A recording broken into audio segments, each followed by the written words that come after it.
I would just like to point out that last week I texted Ryan, "Hey, are you ready to record?" And instead of saying, "No, I'm busy," he just sent me a picture of him naked. I was at the state park when you messaged me. You could have just We said, were "No, getting ready I'm to leave. busy." No, Why did you send me a We're picture? packing up. Hi, I'm Emilio, And I'm Ryan. and we're two friends from two different countries. Join us as we share our online friendship with you guys. And the perspectives from two different worlds. The show starts now. My dick. What is up, everybody? Welcome back to the Terminally Online Pen Pals Podcast. We are back. Ryan sent me a nude, and that's what brought me back to the show. Absolutely. We're going to talk about every nook, every cranny. We're going to get into all the details. Better than Michelangelo himself could sculpt. As you can see from the image right here, We're going to do a 2-hour analysis of this photo. Talk about what's good, what's bad, what's smaller than average. what can we improve? What can we improve from this image? No, guys, welcome to a brand new episode. If you want, I can go first, and then you can go, because you apparently are... Ryan promised me something really amazing. Maybe he'll take off his shirt again. So we have to wait until the end. Well, actually, I didn't mention one thing to Emilio. I did mention that I have some cool topics to talk about for this episode, which I do. But the only one taking my shirt off is for the next episode, if this episode does well enough on YouTube. If this video gets 5 million views... 5 million views, 10 million likes. Wow, will that even be possible? I'm going to be generous here. I'm going to be generous here with this last part. 2 million comments. All right. I should be asking for more, but if we get all that, shirtless pod next episode. Completely doable. Yes, very doable. So, guys, as you guys probably heard from the last recording, I was pretty sick. I mean, nothing really changed. You're still sick in the head anyway. But, but that's what gives me my funny. But anyway, so I was sick. I was sick for a week. I was like, I was in denial. I think when I recorded that, and I was like, I can do this. I couldn't. Yeah. And then he could not. I could not. Not much has happened, but Ryan has had an amazing week because it was 4th of July. As you guys remember from the season episode 1 of this show, last time I was in the U.S., I went to a 4th of July, and I was very disappointed because they did a drone show, which I think was pretty lame. Those of you OG Top Pod fans, you might remember that particular story. From 11 months ago. From 11 months ago, so you might have to have an eidetic memory to remember that detail, but hey, go back and watch it if you missed it. It's actually a pretty good episode. I think we talked about it for... I think we talked about it for a really long time, actually. I think we did. That was like half the episode, I feel like, that episode. It's been a while. I don't remember all the details. We have so many banger topics and episodes that I can't keep track of all of them. Yeah. But I do. I have some very interesting stories from... By the way, was that it for your recap, buddy? Yeah, I mean, it wasn't that exciting. Okay. I was just sick. This is the best Emilio. This is the best Emilio recap, not because of the detail, but because of how short it was. So, luckily, thank you, buddy. Well, I'm so excited to hear about how you went to work. I got naked at a state park and sent you a photo of it. That's the first. I mean, if it doesn't get better than that, then the clickbait title. Yeah, you're right. The clickbait title has to be "Coworker sent me a nude." And I think that's a pretty amazing title. I think we should just stop. Yeah, it's a pretty awesome title. Yeah, we get some blur motion effects in there too. You know, we're not sure what part we're gonna blur yet, but we'll figure it out for the thumbnail. Whatever YouTube lets us have, that is. I actually have several interesting things I want to discuss. One of which is actually a topic Emilio and I briefly discussed the other week. Something that's pretty big in the news right now and leads to a broader discussion. But we'll get into that one last. Let's get into my week recap first. These past few weeks, guys, I have been doing most of my usual thing, but I've been doing some very cool events in the meantime. I've been keeping up with work. House renovation's been going as well. No massive house update for this one, but in addition to work, working my teaching job at a prison, still a very interesting part of my life, renovating the house and doing my daily activities, I went and celebrated the 4th of July fairly recently. And boy, oh boy, was this actually a fun one. I usually don't do anything super special for the 4th of July. Usually we have a family gathering. We have a picnic, we hang out for a while, maybe have a few drinks, that kind of deal around the fire at night. So we didn't do that this year, though. Did you get a day off?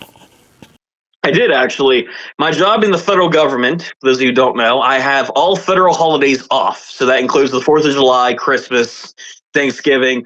Unfortunately, Halloween and New Year's and that kind of thing doesn't count. Yeah. New Year's as well, yeah.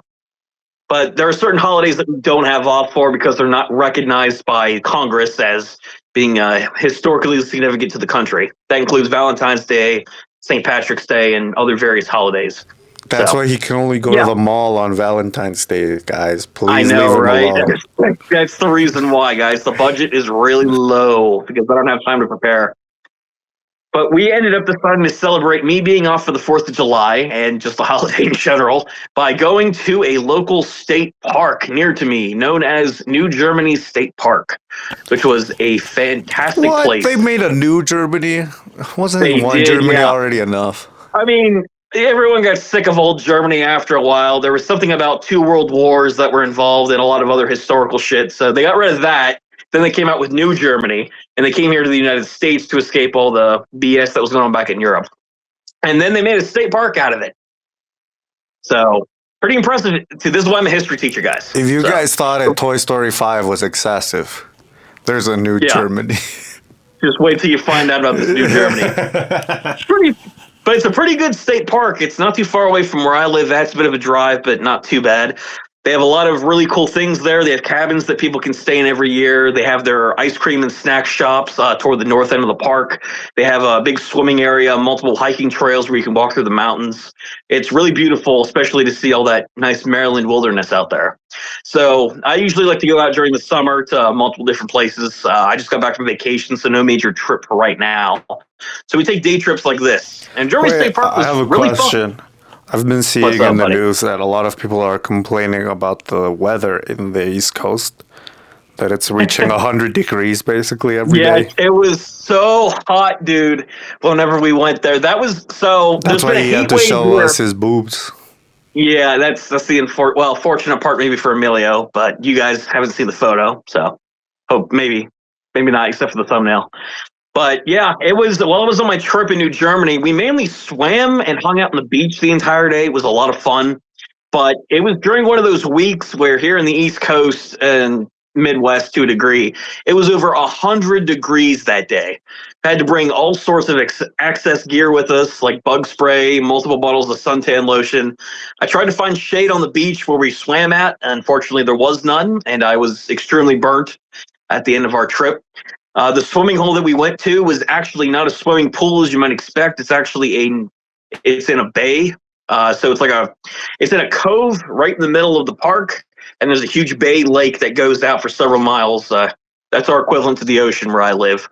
So, but it's a really nice natural swim hole. It was a lot of fun. Went out there with some family members of mine. Swam for hours during the day. It was a lot of fun. Got burnt to a crisp, like a freshly cooked and steamed crab and lobster. Have you heard of sunblock? Yeah, and believe it or not, I did use sunblock. And it didn't do anything because it was over 100 degrees that day with a national heat warning. Well, okay, so maybe it wasn't such a great idea to go outside. Yeah, no, it may not have been the best move to go out to a lake to celebrate the 4th, but we went anyway. And it was a fun way to celebrate, America's 250th birthday. So I had a lot of fun doing it, even though I had a lot of skin rash issues for days afterwards. So. But that was a really fun thing I got up to with the 4th of July. Really fun event. Got to see an awesome state park, swam for a while. It was a lot of fun.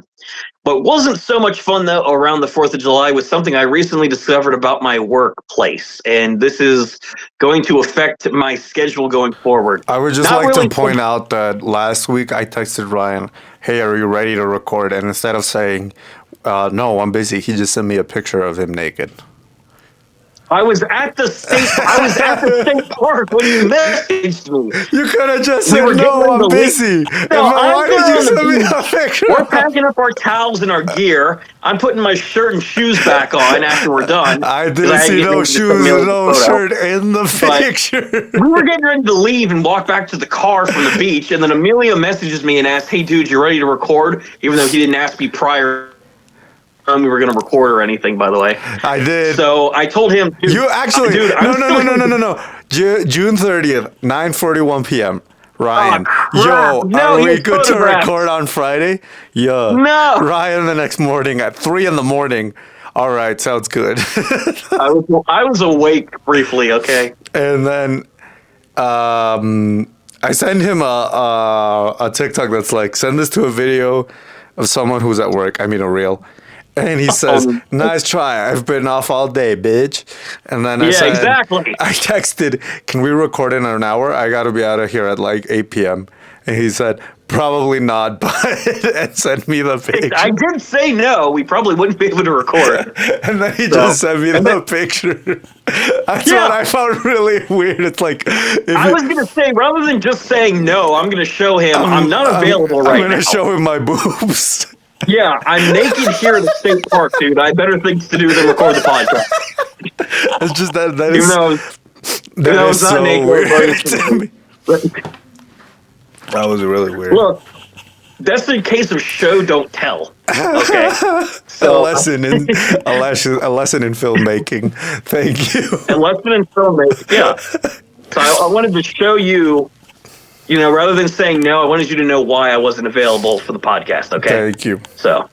Thank but you. You're welcome. I almost didn't believe you that you were at a lake after I saw a picture. Serious? No, I'm just kidding. Who lies about that? Obviously, that's exactly my point. Who lies about that? Why did you feel the Who necessity lies to being say at a lake? That's exactly my point. Why did I have to see you naked? I could have saved myself. One boob picture. Yeah, is what I'm hearing here. Exactly. Oh, fuck. Can you do me a favor and not put that in the thumbnail? This is how thumbnails are dismantled, guys. We created thumbnails earlier, now we're getting rid of them. Yeah, now we have to talk about the PlayStation stuff. Exactly. We'll get to that later. But so Ryan, why do you hate your job now? I don't hate my job. However, there's a lot of politics going on in the federal government. And unfortunately, another decree has been sent out, maybe not necessarily on Trump's behalf, but from the Department of Justice, who are the people in charge of the Bureau of Prisons that I work in. I work for the DOJ, but they head the BOP where I work. So basically, they sent out a thing where our current schedule that I have, I work a 410 schedule. Is this what you're going to complain about your job? This is the job complaint part, yes. Yeah, this is mainly about the schedule. I have a schedule at my job where I work a shift called 410s. Essentially, I work 10 for 4 days out of the week instead of working the traditional 8 hours. I work 10 hours. That way I can get my 40 hours. I can get my 40 hours in every week. As a result, by having extended work days, I get the 5th day off.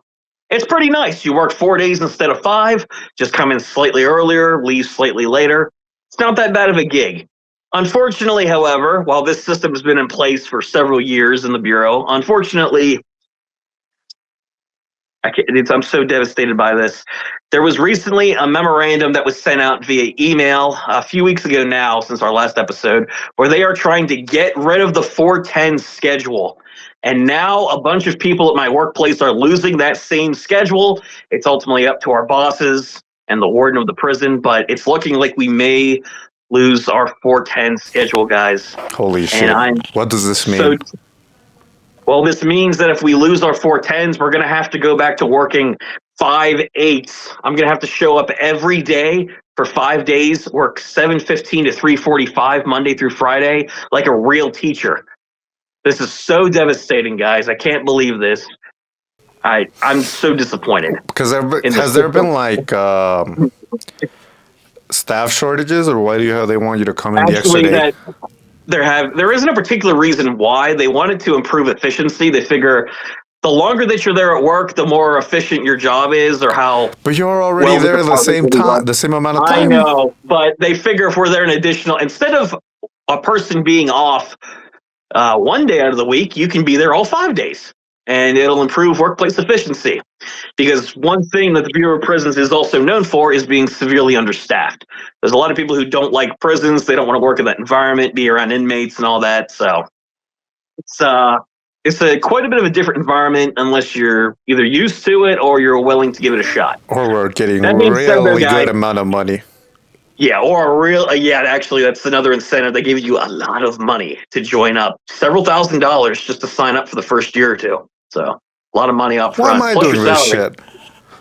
I don't know. Again, Emilio, the newest addition to the education department. All right, guys. I'm submitting my official application. I'm sure the inmates could learn a little Spanish or something. I don't know. Yeah, exactly. Like, we could use an ESL. We could use another ESL teacher. So there we go. That would work. Someone who actually knows Spanish. Oh, shit. Really? The Spanish teacher doesn't speak Spanish? No. Shit, dude. Not at all. If you're watching this, teacher, you're a great guy, but we both know. But man, Senor Charlie, what the fuck are we doing? Senor Charlie. I'm saying it. I'm telling you in English, bro. You got to their credit, though. They really don't need to know Spanish for that particular position. They're the Spanish teacher. It's a bit different how it works in the system, but that's like, I'm pretty sure I'm like, my mind is trying to hire tutors, dude. My mind is trying to figure out how you need to. This is why we hire tutors. We hire somebody who knows Spanish, and then they are able to help teach in class. Oh, okay. So that makes sense. Why. I was like, okay, well, yeah, with that detail, I guess it makes sense. Yeah, so to their credit again, not lazy, they're just really good at hiring people who know how to speak Spanish. I imagine what a class would be like. Hey, teacher, how do you say chair in Spanish? And the teacher goes like, I don't know. I have no clue. That's pretty much what it is. El chair? I don't know. El chairo. El chairo? Yeah, just add O to the end of everything.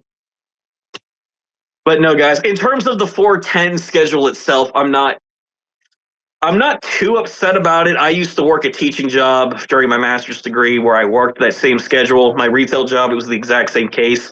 It's not the schedule I'm bothered by because working 5/8 is, if at the end of the day, if that's what our schedule gets changed to, it's whatever. Having a day off during the week is nice to be able to do things like house repairs, oil changes for cars, doctor's appointments and all that. But at the end of the day, it's fine.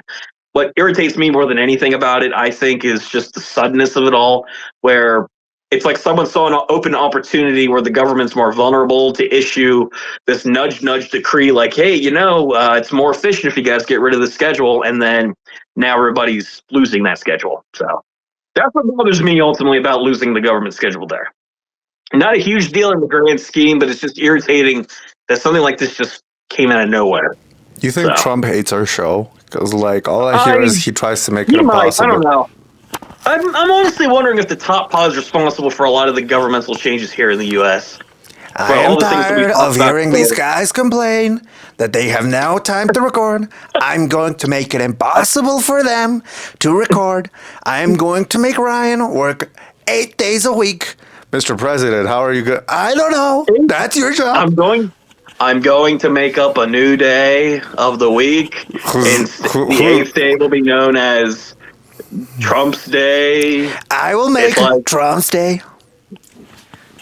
It's like Thursday, but it's Trump Day. Even though I don't even sound like Trump. Yeah, I was like, did the British Prime Minister try to kill you? I sound like Mayor Quimley from The Simpsons.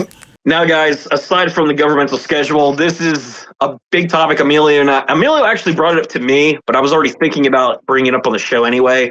Not because it deals with video games, but because it deals with the topic of media preservation and a number of other things. Also, it's just it's a lack of business. This is a business 101 class mixed in here too, by the way. This is how to kill a business with marketing decisions like good old PlayStation. Or at least what they're currently announcing anyway.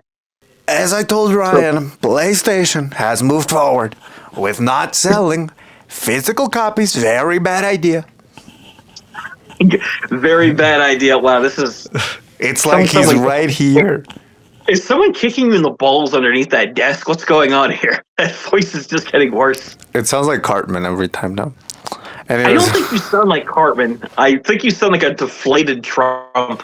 Someone let a little air out of him, and he's slowly but surely deflating, and the voice is just getting lighter and lighter. JD, I need you to pump air into me. JD, where are you, JD? Oh, okay. Anyway, so Ryan, But, I yes. think it's pretty cool. Like, Wait, what? You think this is cool? because, like, maybe that way you'll have to make videos about how to pirate.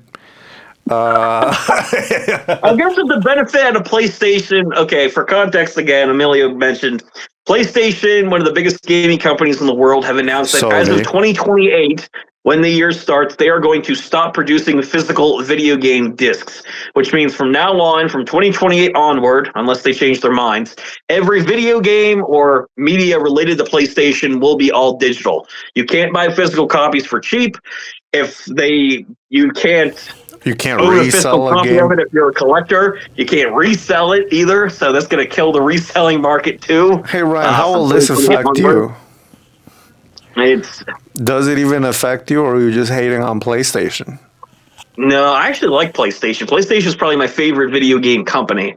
I played PlayStation growing up a lot, alongside some Nintendo handheld consoles. But my favorite console of all time is still the PS2. I have a lot of fond childhood memories playing a ton of games on there, and I don't hate PlayStation as a company. I just think this marketing choice, it's clearly geared toward when they get, okay, so with any video game that's released physically, on launch, it's typically $60, $70. And when people wait, say, a year or so to buy a new game, the price drops down to 20, 15 bucks, whatever. So it's a lot cheaper if you wait a lot longer to play new games.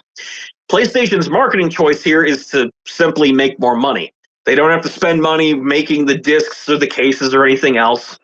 And not only that, but then the games, unless they go on sale digitally, are still going to be a high price of $50, $60.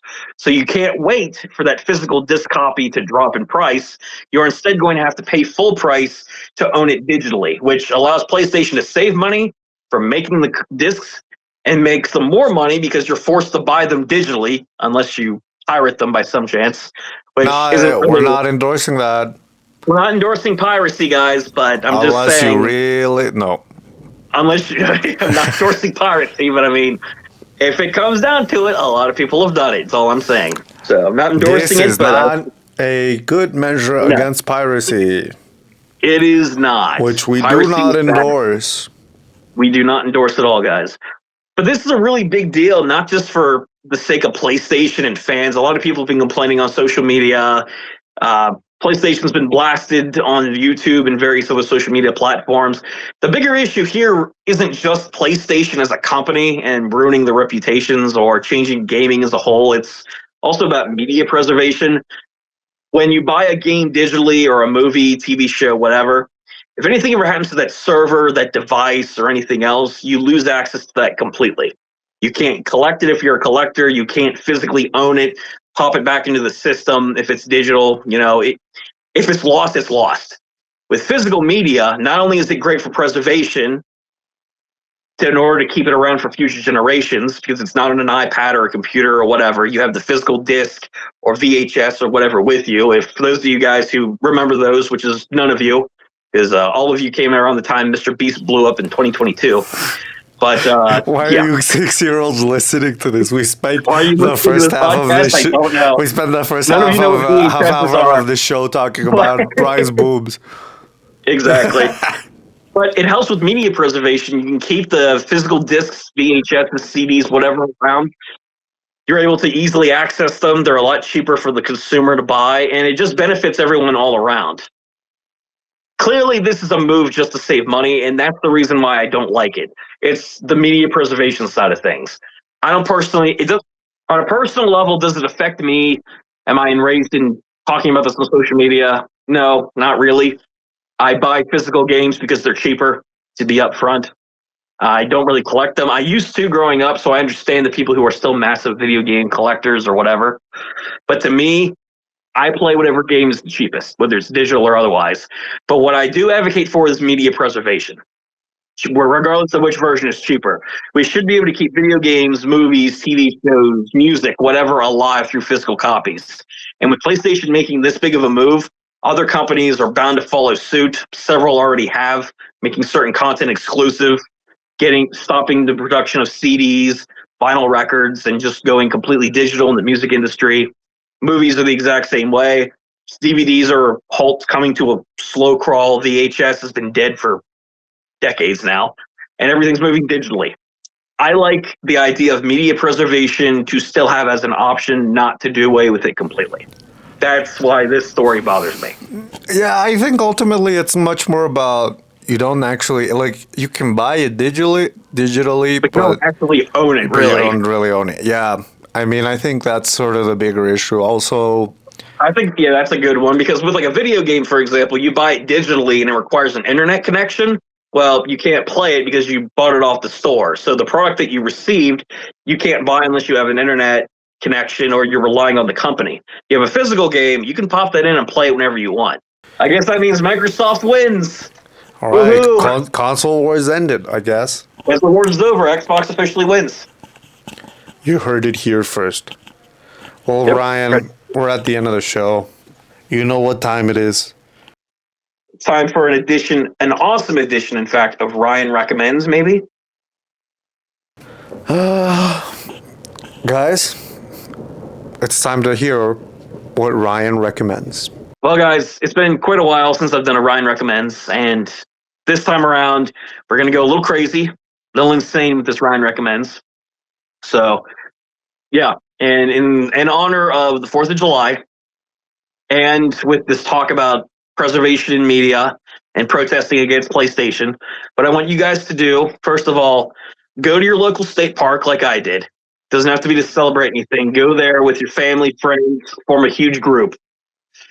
You can dive into the middle of the nearest body of water, lake, bay, ocean, I don't care what it is. Bring all of your PlayStation 5s, your disc copy. Bring all of your consoles with you. Line them up together on the edge of the beach. Dive into the water. You can skinny dip like I did when I sent Emilio that picture earlier, or you can just wear your normal swimsuit, whatever floats your boat. And then start chucking those damn consoles into the water. We are starting a revolution and protesting the bullshit PlayStation has started, guys. Physical media for life. Start chucking those PlayStation 5s into the nearest body of water to send Sony a message. We will not stand for this injustice in the gaming community. Even though you already paid for all that stuff. Yeah, this is gonna be a really expensive movement. PlayStation 5 is still like $500 a piece. So this is gonna be really expensive. But for the dedicated people, I recommend you go out and support the cause. I'm keeping my 5, by the way, but everyone else go out and dump your in the lake. That's my recommendation. Paid for by Xbox. Anyways. Paid for by Microsoft. If any of you guys are looking to give away your money in a different kind of way, you can support us on Ko-Fi.com. Link in the description. But if you're not feeling like giving us your money, why? You can support us by liking this video. Comment what you think about anything we might have discussed here. We basically covered everything.